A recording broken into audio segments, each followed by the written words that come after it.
Hey guys, welcome back to this week's poll here on Comic Relief Cast. I am your host Jake. And I'm Josh. Hey Jake, got a quick question for you. What?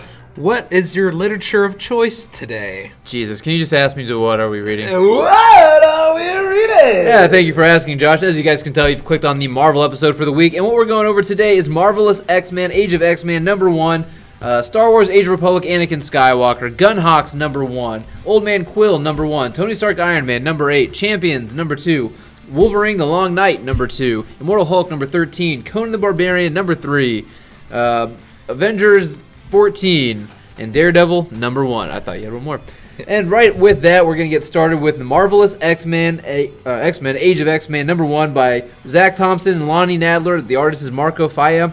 And it's kind of more the same as the first X-Men Age, Alpha, whatever you want to call it. It's pretty much the same thing. It's just continuing that story, it seems like. I don't know why this is #1. This should just be #2, but they want to spin off another series. Again, kind of a cash grab thing. But I will say, I do like the story. I like the world they set up here. I mean, yeah, in the background you can tell it's all doomed to fail because they basically like, well, there's no more romance, there's no more breeding, everything is genetically controlled, and you're not really allowed to have these emotions because this is how you make a perfect world. And the commentary is a perfect world means kind of stripping us of everything that makes us human. So it's fine, but I just can't help but get over the fact that it's like, hey, you guys are trying to put out all these titles when obviously it can be condensed into one title. It really could. It could be like a small, another like 10-issue kind of run thing. Right. They could put all this, and I have a funny feeling that once we start reading the other books, we're going to start seeing this like weird kind of like, this could have just been, instead of being 5 issues, this could have just been like 1 issue. Yeah, Marvel running into the same problem that created the X-Men problems in the past, where there was just too many series going on. It got too convoluted.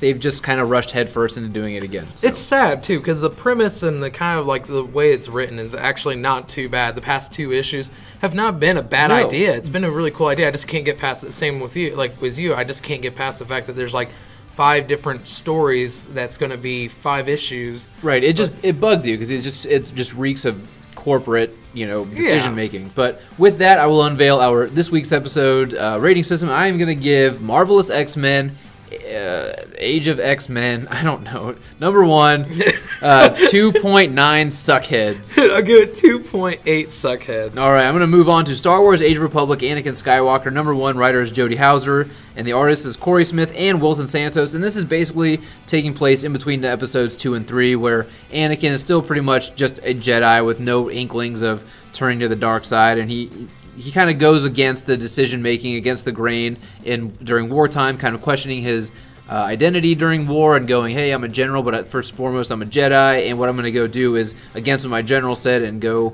save some people. And it turns out it's all for the best because, Anakin is the chosen one. Everything he does is pretty much good things. So with that, I'm going to give this issue a 2.6 suckheads. It didn't blow me away, and it's just kind of more the same of what I've been getting from the Star Wars Age of Republic. They're kind of nice little looks into these characters' worlds, but you don't get to sit with them for very long to care. All right, I read Gunhawks #1. It's part of the Marvel 80 Years.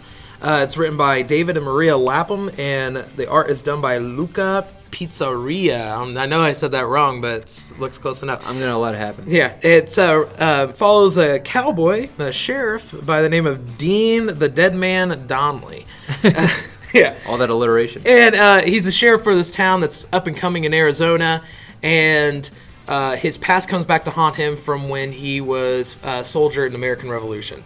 My problem with this book is almost the same as the other ones, but this one you do get a little bit more. It's just you're not too invested into this character or what his problems are or anything, because it's only going to be 1 issue, and it's just not that long. If they had more time to flesh it out, it'd probably be even better, but it's just not that great. One, I'm not a huge fan of Western comics, but the pencils weren't too bad at times, and the story was fine until I get to the end, and it just becomes a little confusing. I need to reread it, but for the most part, this I think that there's other things that are out that you could go and pick up and put your money towards. I give this 1.8 suckheads. Okay, it's not very good. It sounds a lot like a Clint Eastwood movie. Kind of. Yeah, all right, moving on to Old Man Quill #1 from Ethan Sachs, Robert Gill, and Andres Massa. And basically what everyone's been asking is, how does this fit into the Old Man kind of saga, because you had Old Man Logan and Old Man Hawkeye, and it's like, hey, this is the world that they live in, we understand, but how does Quill factor into it, because he is, a galactic character, and he's not really, he's cosmic. He's not really there bound on Earth. So basically, you find out, just like with Logan, just like with Hawkeye, Peter loses his family that we didn't even know we had because we've never been really introduced to these characters, so we're not attached to him. And he's going and he's looking for revenge, and he's on a revenge quest, and towards the end, it gets him back to Earth. Which then, that's kind of how it answers how it ties into the Old Man universe. I guess we're going to coin it that, the Old Man universe. But it's actually not too bad. I mean, the thing is, it does feel kind of gimmicky. It does feel like a little bit of a shtick. I mean, you're bringing back characters that are old, and I'm going, did all these people really make it this long? Are all these people really still alive? I mean, to the lives they lead, shouldn't some of them be dead already? But other than that, it's fine. It's okay. I was really hoping for something a little bit more from this book. It just feels kind of paint by the numbers. Here's where our character starts. This is where we wanted to get to. But I will say that the end has me intrigued, but I'm not getting my hopes up because I've been let down by this character too many times in the recent past, and I'm tentatively interested. That's what I'm going to say. I'm tentatively interested. I would say that there's a lot of other good things coming out this week. This isn't a must pick up, but if your pull is light, you enjoyed Old Man Logan, you enjoyed Old Man Hawkeye, I'd say go ahead, try it out, pick up issue 1, see how you feel. I didn't have too many high hopes on this book. But it wasn't as bad as what I thought it was going to be. I looked at it like as if it was a gimmick. There's nothing but it seems like anymore there's always an old man something in Marvel anymore. And I feel like with Old Man Logan being done and over with, it's perfect time for Quill to step up. But the book does have me intrigued. The pencils are good at times. And the end does have me a little kind of like, okay, this seems a little interesting. There are some characters that I was a little... there's one character that I was kind of pumped to see an old man version of. Right. But yeah, it's to be honest, once again, there is other good issues out this week from DC, Marvel, and even some indie titles that I would suggest picking up over this. Yeah, I'm gonna give it a clean cut 2.75 suckheads. That's exactly where I was at on this. All right, I'm gonna move on to Tony Stark Iron Man number 8 from Dan Slott and Valerio Schiti, because I'm not gonna call him the other one that Josh likes to call him. But basically, what's going on here, the more of the same. All the citizens who are in the Escape have the Iron Man mask on. They don't realize they're being controlled by the controller. And, they're out there committing crimes in the real world, not realizing that they're actually in the real world, thinking they're still in the Escape. And Tony, Janet, Rhodey, they're all kind of just trying to stop it. And then, there's also the stuff going on with Tony's mother, the Stark mother, his real mother, stuff with Jocasta. I don't know. It's very splintered. I'm kind of let down by the Tony Stark Iron Man series of late because it just seems so scattered and there's not really an emphasis on Tony as a character, and that's kind of bummed me out. I want to get and see kind of what makes Tony Stark tick, but I also know it's not really Dan Slott's that's not what he really does. I mean, he's really good at taking technology and kind of making it nice and futuristic, but he did in Spider-Man have some really good moments where it was just very introspective, Peter stuff, and I'm kind of waiting for the series to get to that point so I can understand, so I can determine whether or not I really like the series. But this issue on its own, I gotta just say, I'm giving it a 2.6 suckheads. I read Champions number 2 by Jim Zub, and the pencils are done by Stephen Cummings. If you've read the first issue, you find out that Mephisto has something to do with Miles Morales, and you don't really know what exactly is going on there. This explains the situation prior to what happens with Mephisto and why he's playing a part in this thing. Do we know what it's going to end up leading up to? Not really. They do kind of tease at something, but for the most part, it kind of brushes up on that. The pencils were good. The story is still it's about the same way as the first issue was. It was okay. It wasn't bad. It wasn't great, but nothing really to grab onto me. The only thing that really grabs me is the fact of Miles Morales and Mephisto. That idea is kind of interesting, but I'm biased because I like Miles Morales. I'll give this book a 2.2 suckheads. Okay. All right, moving on to Wolverine, The Long Night, issue 2, based on the podcast. You got the writer Ben Percy, artist is Marcio Takara, and the color artist is Matt Mila. And so I really dig this thing. It's not a Wolverine-centric book. It's not about Wolverine. It's about him going out and he's trying to, he's on the lam. He's trying to kind of live under the radar, and these law enforcement characters are trying to look for him, and they're working with local police to do it. And there's all this stuff going around in the town too that kind of starts to make it seem like this is kind of a weird place. It's not just weird because of Wolverine, but there's the people living in this town are really weird. And so they've got a couple side stories going on, but you can tell they're going to be converging here soon. But what I really like is that the law enforcement that are looking for him, the ones that seem like they're federally employed or maybe even a step above federal, they're really good at what they do, and they're really interesting characters to follow because, again, we're not following Wolverine in this book, we're following them, and we're also kind of learning about this town in Alaska that Wolverine is kind of hidden away to, and we're slowly starting to get more and more backstory as to why Wolverine decided to take off and why he's in hiding, and he's also maybe been up to no good, but maybe against his will. I don't know. There's a lot of mystery around this. There's a lot of mystery to that. And you kind of also get this feeling that maybe it's not Wolverine, you know, like not just like the town plays a big part as this. The town almost becomes a character. Like, I don't want to be that cheesy and make that stereotype. No, you're right. But the character, this book actually seems to be following more of this town. There's something sketchy about this town, and there's a lot of character, like a lot of very interesting things about this town. And yeah, I'm digging it. I didn't think I was going to like it. I usually have a strict guideline on not following adaptations of video games, movies, and podcasts and now stuff like that. Podcasts, yeah. But now, like, I really dig this comic. And granted, this like has everything that I would want, like what I like in comics usually. Right, and neither of us have ever listened to the podcast, and I kind of refuse to do so until the storyline wraps up. Same. I'd like to read this in full and then listen to the podcast, see where the differences are and where the congruency lies. But for this issue and the first two issues, I have to say this is a must pick up if you ask me. I think this is one of the best things Marvel has out right now, and I'm going to give issue 2 3.7 suckheads. I'm at 3.7 suckheads as well. All right, I'm moving on to Conan the Barbarian, issue 3 by Jason Aaron, Mohamed Asrar, and Matthew Wilson. And this is part of his 12-issue Conan series. And what he's doing is he's just kind of chronicling what Conan, what he did throughout his life. Yeah, there's kind of this overarching story with these witch children and their mother, but each issue kind of is focusing on a different part or a different time in Conan's life. And this one is back when he's like a 17-year-old and he's kind of sentenced to death. And it's just really, really cool.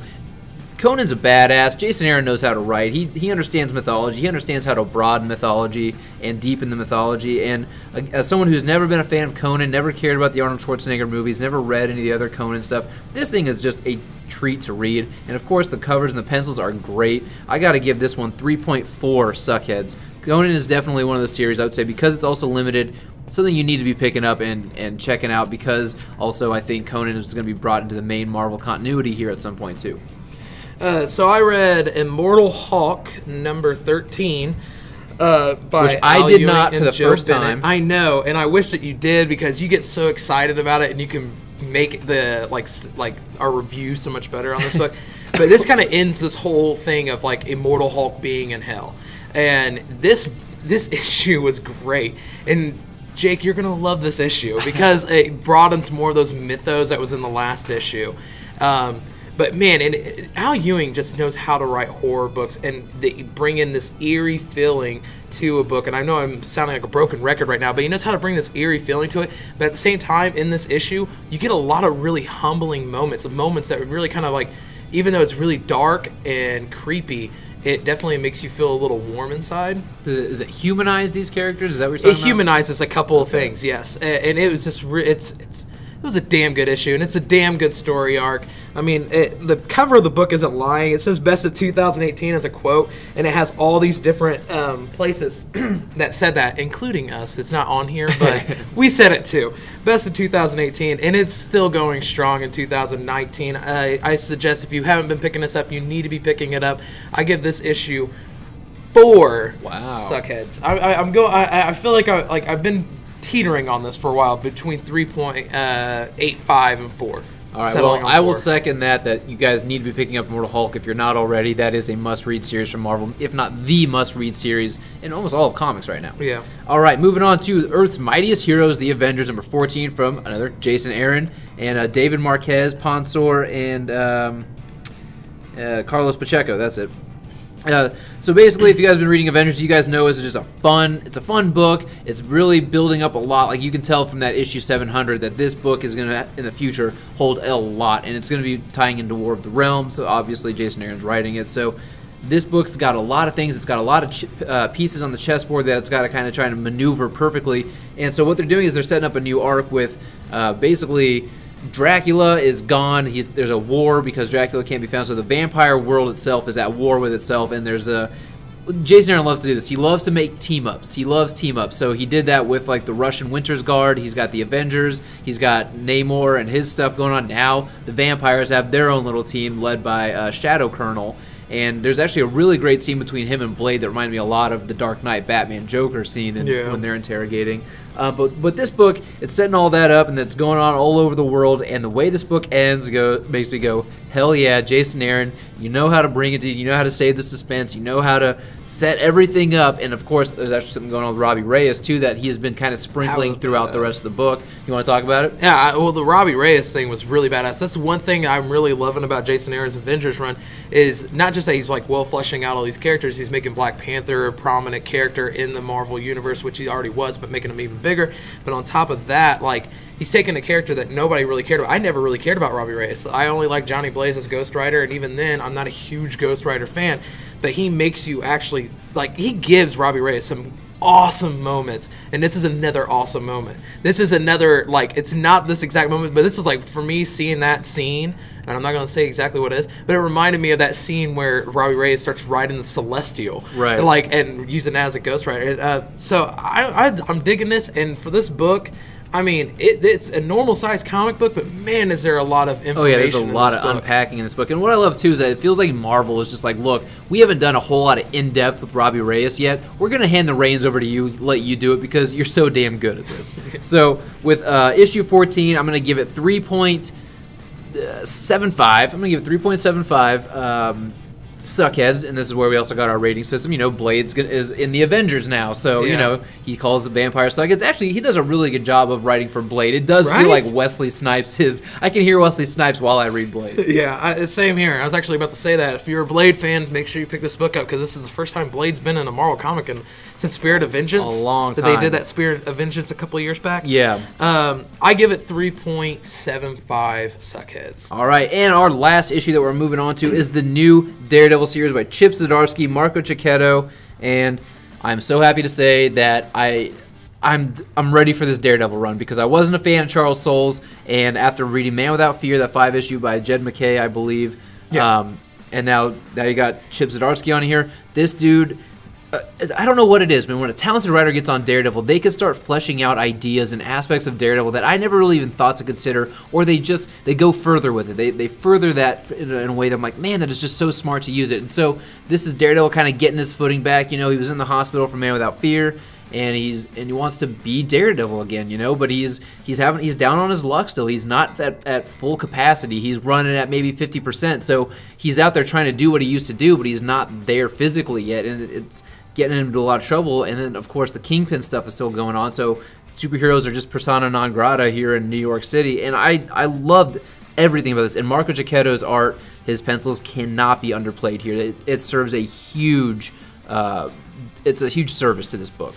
Same. I feel the exact same way about this book. I'm really picky on Daredevil, and I only like certain writers, so I've been kind of staying away from Daredevil on a lot of the comics because I wasn't a fan of Charles Soule, even though his last issue was a great issue. It was a good issue. Man Without Fear definitely got me excited for this, and Chip usually is a hit or miss for me. It's either I like him or he's just kind of mediocre, and this was one of his good works. This is my favorite thing by Chip Zdarsky so far. I've read quite a few things by him by now, and this single issue is my favorite thing he's done. I got to go through this stuff, but there's a few things, but this was definitely a damn good issue, and it did exactly like what Man of Fear did, where it found that some kind of aspect of Daredevil that you kind of go, why haven't I thought about this? Like, why hasn't this been some kind of idea in my head? Yeah. And it's great, and then the art is fantastic, fits for the story, and at the end there's a little like Chip Zdarsky story that he does the pencils for too, and it was kind of cool.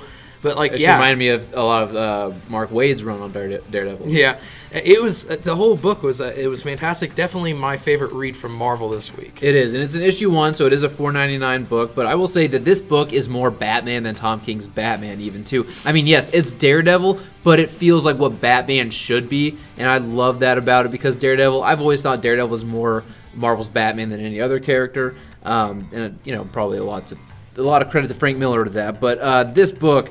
Guys, this is a must pick up in my opinion. If there's 2, maybe 3 books from Marvel that are must pickups this week, it's Daredevil, Avengers, and Wolverine Long Night. I agree. Daredevil is definitely up on that list. The covers are beautiful too. Like, Oh, and for the rest probably of this- Immortal Hulk. I didn't get Immortal to read Hulk. it yet, You didn't but get to yes. read Immortal Hulk. Immortal Hulk was great. But yeah, this was a fantastic book. It really was. Yeah. Yeah. I'm going to go ahead and give this one 4.25 suckheads. Loved it. 4.1 suckheads. All right, guys. I well- just, yeah, it isn't just a little bit. but we're both pretty much in agreement. Pretty much Great- in agreement. Great It's issue. Best Marvel book. Yeah, and it shows a lot of promise going forward. So that, guys, that is all we've got for you this week. Thank you so much for listening. Make sure you check out the DC episode. Should be on the channel as well. Please like this button, like this video, or hit that thumbs down. can like the button, too, You if can you like want the to. button I don't all you care if you want. like Yeah. that button. Comment below. Let us know what you guys think. Are you looking forward to picking any of these books up? Or are you not going to pick some of them up because of us? What are your thoughts on them? Please share them below. Obviously, we haven't read everything so far yet, but we will be willing to have that discussion later. And share this with your friends. I'm spacing. Share this with your friends, you guys, if they read comic books, and of course, subscribe to the channel. We are at our all-time high subscriber count right now. Let's keep it growing. Thank you guys so much for listening.